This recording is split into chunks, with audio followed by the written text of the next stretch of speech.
Un homme ne commence à se corrompre que lorsqu'il apprend à sourire à ce qu'il devrait fuir. Vous n'avez pas été détruit par une guerre. Vous n'avez pas été détruit par la pauvreté. Vous n'avez même pas été détruit par elle. Vous avez été détruit le jour où vous avez commencé à tolérer l'effondrement de vos propres principes, simplement pour garder une femme qui ne craignait plus de vous perdre. Confucius a dit un jour, « L'homme de bien comprend ce qui est juste. L'homme de peu comprend ce qui est profitable. » Mais les hommes modernes, eux, ne comprennent ni l'un ni l'autre. Ils ne poursuivent ni la vertu ni le profit.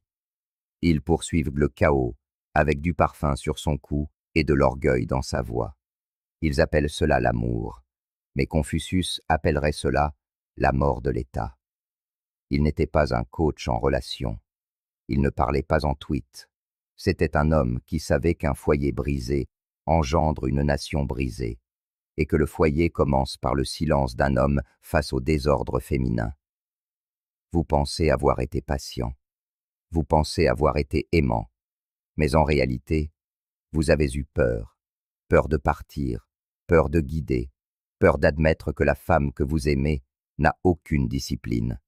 Et si elle n'a pas de discipline, elle ne peut pas vous aimer, car l'amour n'est pas l'indulgence. L'amour était la retenue au service de quelque chose de plus grand. On vous a dit de chercher la beauté, mais Confucius a prévenu. La vertu ne reste pas seule.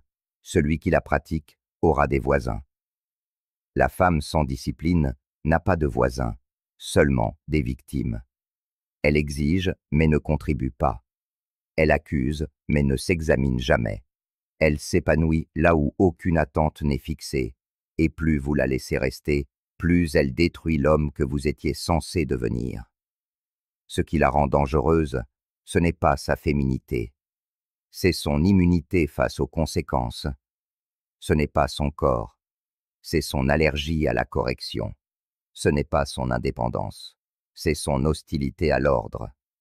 Elle est la femme qui transforme chaque limite en une attaque, la femme qui confond la patience avec la permission, et la femme qui, sans jamais lever une arme, vous laissera n'être plus que l'ombre de vous-même, souriant pour les photos, mourant à l'intérieur. Confucius croyait que tout ce qui est noble commence dans le cœur de l'individu, et que tout ce qui mène à la ruine commence lorsque l'individu permet au monde de lui dicter son silence. Il a dit, « Voir ce qui est juste et ne pas le faire est un manque de courage. »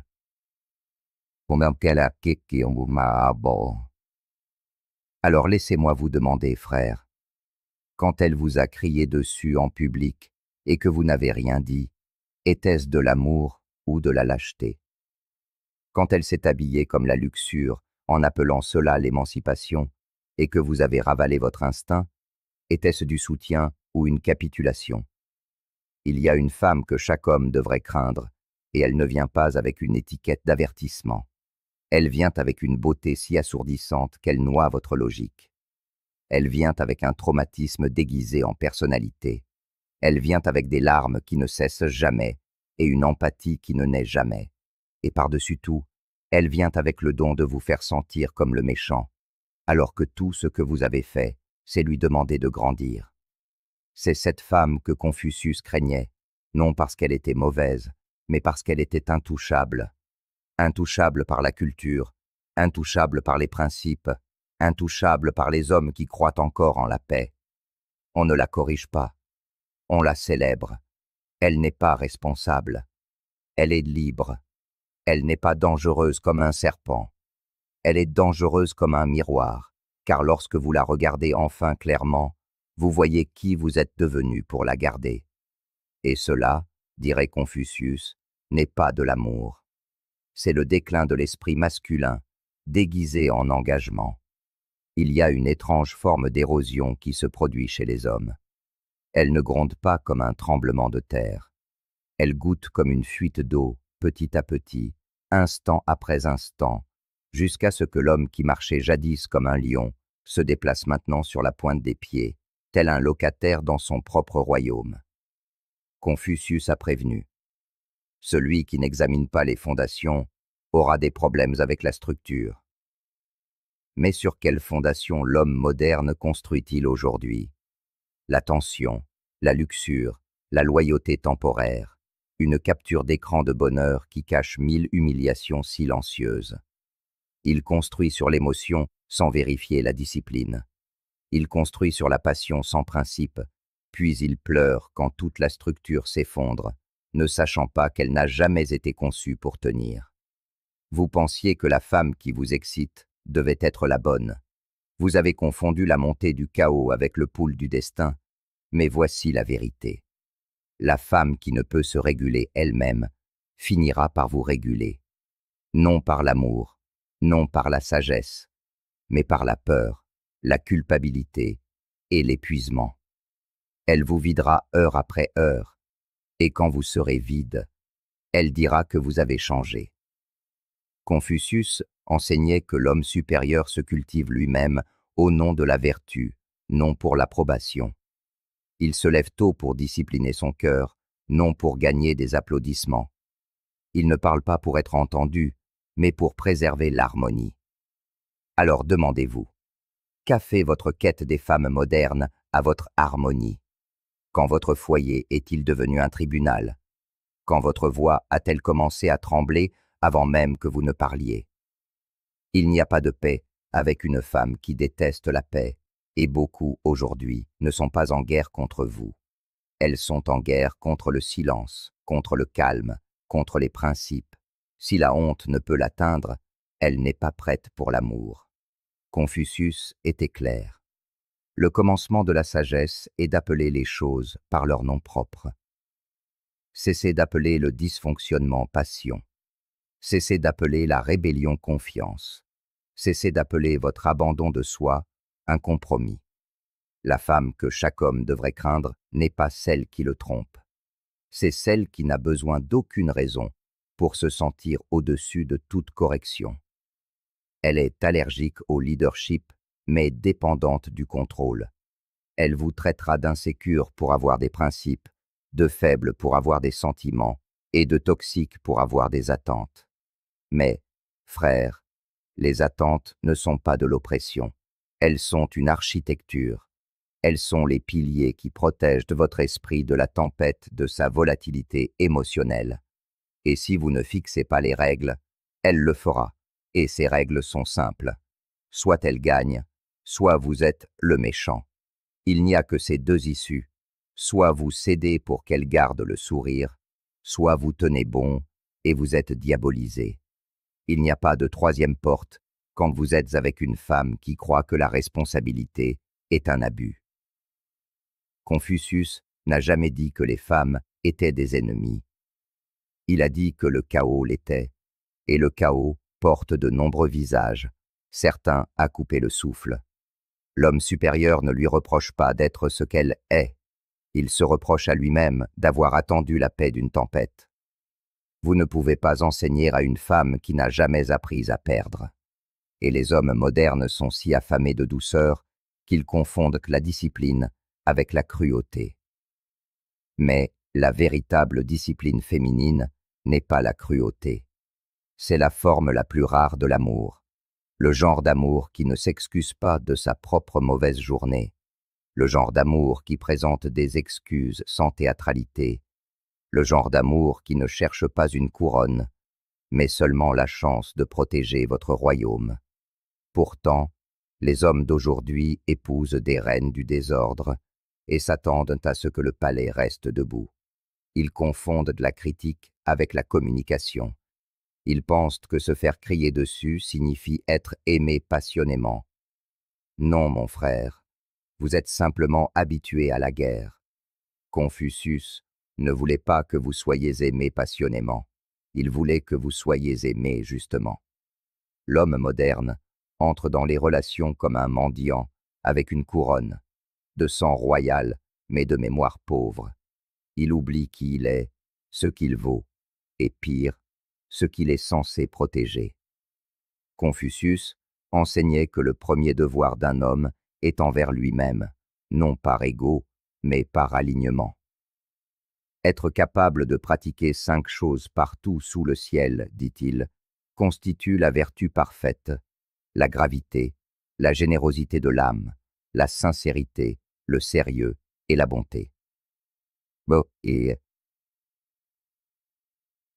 mais comment un homme peut-il être généreux envers le monde quand la femme la plus proche de lui le saigne quotidiennement en appelant cela de la croissance? Comment peut-il être sincère quand il doit censurer sa vérité juste pour l'empêcher d'exploser? Comment peut-il pratiquer la gravité quand elle se moque de son sérieux et prend son silence pour de la faiblesse? Vous n'avez pas été conçu pour être une éponge émotionnelle. Vous avez été conçu pour être un pilier. Mais les piliers s'effondrent lorsqu'ils portent plus que ce pour quoi ils ont été construits. Et la femme sans discipline, celle dont Confucius vous a averti, n'arrêtera jamais d'ajouter du poids. Elle ne veut pas la paix. Elle veut la preuve de votre obéissance. Votre épuisement est sa preuve que vous tenez à elle. Vos larmes sont les reçus de votre amour, et votre silence est tout l'espace dont elle a besoin pour écrire l'histoire de votre défaite. C'est pourquoi Confucius accordait une valeur si sacrée au rituel, non comme une superstition, mais comme un ordre rendu visible. Le rituel est la manière dont le chaos apprend les limites. C'est la discipline du mouvement, le rythme de la dignité. Dans la Chine ancienne, même la façon de s'asseoir à table importait, car tout était un miroir du respect de soi. Mais aujourd'hui, les hommes invitent à leur table des femmes qui la renversent, puis se demandent pourquoi ils se sentent affamés. Vous dînez avec le désordre et demandez pourquoi vous avez perdu votre appétit pour la vie. Mais disons la vérité que personne ne veut entendre. Certains hommes ont besoin de ces femmes. Certains hommes les recherchent non pour être aimés, mais pour être punis, car secrètement, ils croient mériter la douleur. Et tant qu'elle crie, tant qu'elle rend les choses difficiles, cela doit signifier qu'elle est réelle. Non, cela signifie simplement que votre monde intérieur est déjà brisé et qu'elle est l'écho de vos blessures. Confucius vous dirait que c'est la vie de l'homme de peu, l'homme dont la culture de soi s'est arrêtée au miroir. Il a l'air fort, il a l'air sage, mais à l'intérieur, c'est un garçon effrayé qui cherche la validation à travers la volatilité féminine. Et pire, il confond le chaos avec la profondeur. L'homme de bien a honte de parler plus qu'il n'agit, disait Confucius. Mais la femme qui vous attire ne cesse jamais de parler, et l'homme que vous êtes devenu ne cesse jamais de vous expliquer. Vous parlez, elle déforme. Vous expliquez, elle escalade. Et vous pensez, peut-être que si je l'aime mieux, elle finira par se calmer. Non, mon frère, elle se calme lorsque vous devenez inébranlable, lorsque vous construisez votre vie en partant du principe qu'aucune femme n'est irremplaçable, lorsque votre paix devient plus importante que votre lit, lorsque votre mission devient plus puissante que votre culpabilité. La femme que chaque homme devrait craindre n'est pas celle qui part, c'est celle qui reste et s'assure que vous disparaissiez lentement. Elle vous efface avec des baisers, vous distrait avec ses besoins, reconfigure votre sens de la justice en instrumentalisant ses émotions. Et le temps que vous le voyez clairement, vous avez déjà commencé à vous excuser de lui avoir demandé d'être décente. Confucius ne vous demanderait pas de crier. Il vous demanderait de vous retirer, de vous élever, de tenir la ligne non par le volume, mais par l'absence. Il n'y a pas de plus grande discipline que de se retirer d'une table où la dignité n'est plus servie, non par colère, non par désespoir, mais avec une résolution silencieuse et irréversible. C'est le commencement de la vertu. Et la vertu, mon frère, est la dernière chose que ces femmes craignent, car elles savent qu'elle ne peut être manipulée. Il arrive un moment dans la vie de chaque homme où il doit choisir entre la paix et la performance, et la plupart choisissent la performance. Non parce que c'est juste, mais parce que la paix exige la solitude, et la solitude terrifie les hommes à qui on n'a jamais appris à être entiers par eux-mêmes. Confucius a dit « L'homme supérieur est modeste dans ses paroles, mais excelle dans ses actions. Avatsete. Pourtant, regardez autour de vous. Les hommes modernes jouent leur masculinité comme une pièce de théâtre désespérée, non pour leurs frères, mais pour des femmes qui ne respectent même pas le spectacle. Vous portez de l'eau de Cologne de marque pour être senti, soulevez des poids pour être regardé, bâtissez une fortune pour être choisi. Mais vous restez vide, car rien de ce que vous construisez n'a d'importance quand c'est donné à une femme qui ne reconnaît pas la structure comme sacrée. La femme que chaque homme devrait craindre n'est pas bruyante. Elle est subtile. Elle ne vous détruit pas en un jour. Elle infecte votre code. Elle remet en question vos principes jusqu'à ce qu'ils deviennent négociables. Elle transforme votre non en peut-être, votre peut-être en excuse, et votre excuse en un rituel de soumission. Et vous appellerez cela l'amour, jusqu'au jour où vous vous réveillerez étranger à vos propres principes. C'est pourquoi Confucius accordait une si grande importance à la rectification des noms. L'idée que lorsque les mots perdent leur sens, les sociétés s'effondrent. Quand l'amour devient manipulation, quand fort signifie incorrigible, quand indépendant devient hostile. Vous ne perdez pas seulement le langage, vous perdez la réalité. La femme sans discipline est une maîtresse de l'abus de langage. Elle dit « soutiens » quand elle veut dire « permets-moi tout ». Elle dit « communication » quand elle veut dire « soumets-toi à mon récit ». Elle dit « respecte-moi » tout en vous manquant de respect. Et si vous osez le souligner, elle vous traitera de contrôlant. Mais Confucius ne serait pas confus. Il ne s'excuserait pas pour sa clarté. Il dirait « les mots doivent retrouver leur juste sens. L'amour n'est pas un drame. La force n'est pas la rébellion. Et la féminité sans discipline n'est pas divine. Elle est destructrice. » De quoi a-t-elle peur? Pas de votre rage, pas de votre silence, pas de votre retrait. Elle craint le moment où vous vous souviendrez de qui vous êtes et agirez en conséquence. Elle craint l'homme qui n'a plus besoin de ses humeurs pour valider sa propre valeur. Elle craint l'homme qui n'argumente pas parce qu'il est déjà en train de partir. Elle craint l'homme dont la présence n'est pas négociable. Vous êtes né pour la grandeur, pas pour le confort. Confucius ne vous a jamais dit de dominer les femmes. Il vous a dit de vous maîtriser vous-même. Il a dit « les attentes de la vie dépendent de la diligence ». L'artisan qui veut perfectionner son travail doit d'abord aiguiser ses outils. Mais les hommes d'aujourd'hui n'aiguisent rien. Ils attendent, ils se rétractent, ils espèrent. Ils appellent cela la patience, mais ce n'est pas de la patience, c'est de la paralysie. Et vous vous demandez pourquoi elle n'a pas confiance en votre leadership. La femme que chaque homme devrait craindre n'est pas seulement indisciplinée, elle n'est pas impressionnée par votre bonté. Elle interprète votre compassion comme une faiblesse, votre honnêteté comme une vulnérabilité, vos efforts comme une soumission.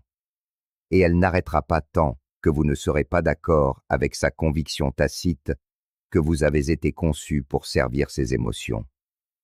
Confucius dirait « non, l'homme est la fondation, et la fondation ne cède pas. » Non par arrogance, mais par responsabilité, car si la structure ploie, toute la maison meurt.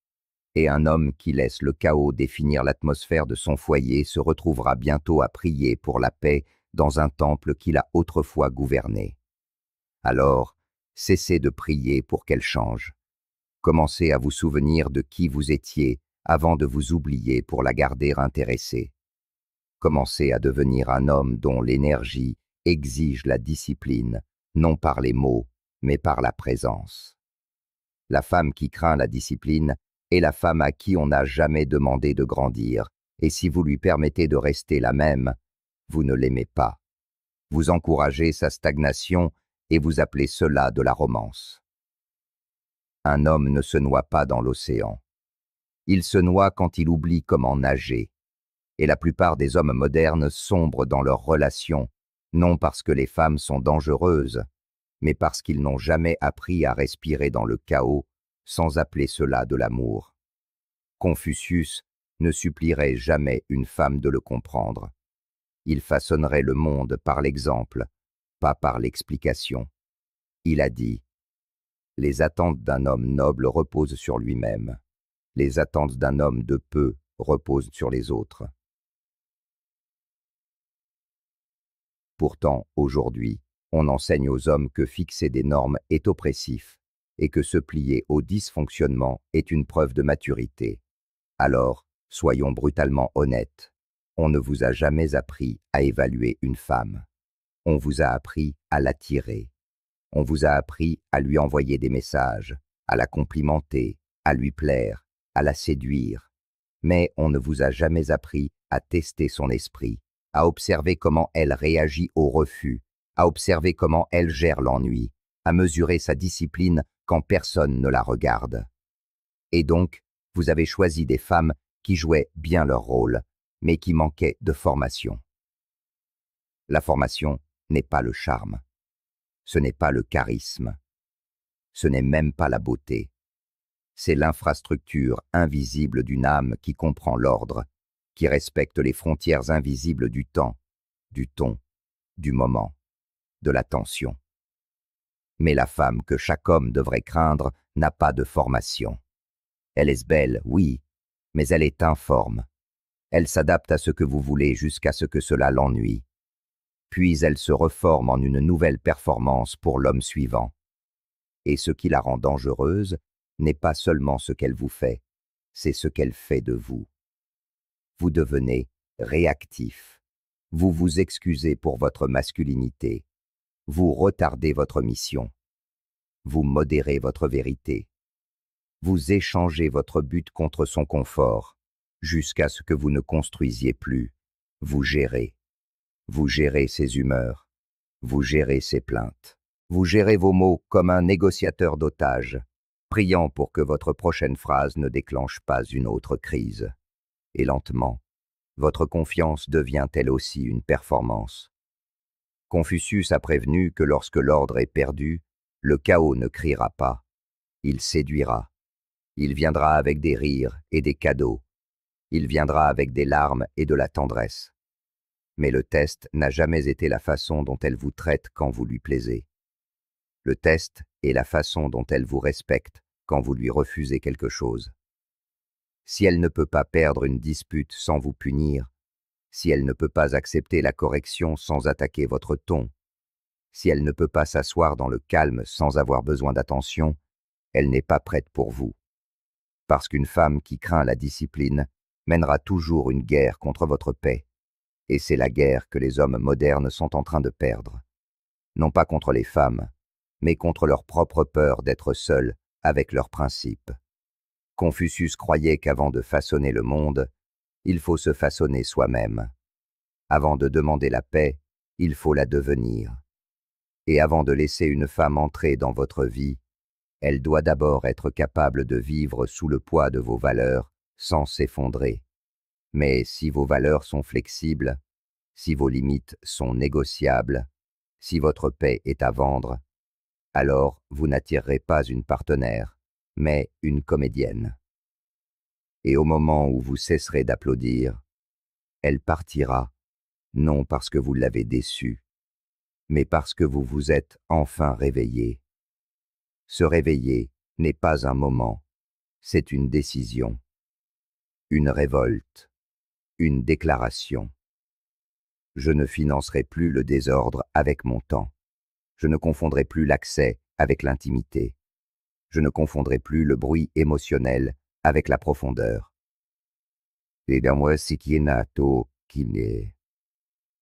La femme que chaque homme devrait craindre n'est pas une femme du tout.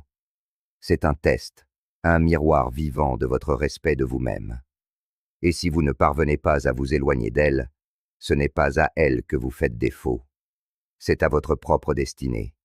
Il y a un moment dans la vie de chaque homme où le brouillard se dissipe. Non pas parce que le chaos cesse, mais parce qu'il arrête enfin de se mentir à lui-même. Il arrête de prétendre qu'elle va changer. Il arrête de prétendre que son sacrifice sera suffisant. Il arrête de prétendre que son épuisement est un signe d'amour, au lieu d'être le signe d'un lent suicide spirituel. Confucius a dit « La force d'une nation dérive de l'intégrité du foyer. » Mais comment peut-il y avoir de l'intégrité lorsque les fondations sont bâties sur le compromis des principes? Comment un homme peut-il guider quand sa couronne est portée avec culpabilité au lieu de détermination? Les hommes modernes ne sont pas brisés parce qu'ils ont perdu des femmes. Ils sont brisés parce qu'ils ont perdu la discipline de s'éloigner des mauvaises, parce qu'ils ont échangé le silence intérieur contre l'affection extérieure, parce qu'ils ont vénéré le confort et l'ont appelé engagement.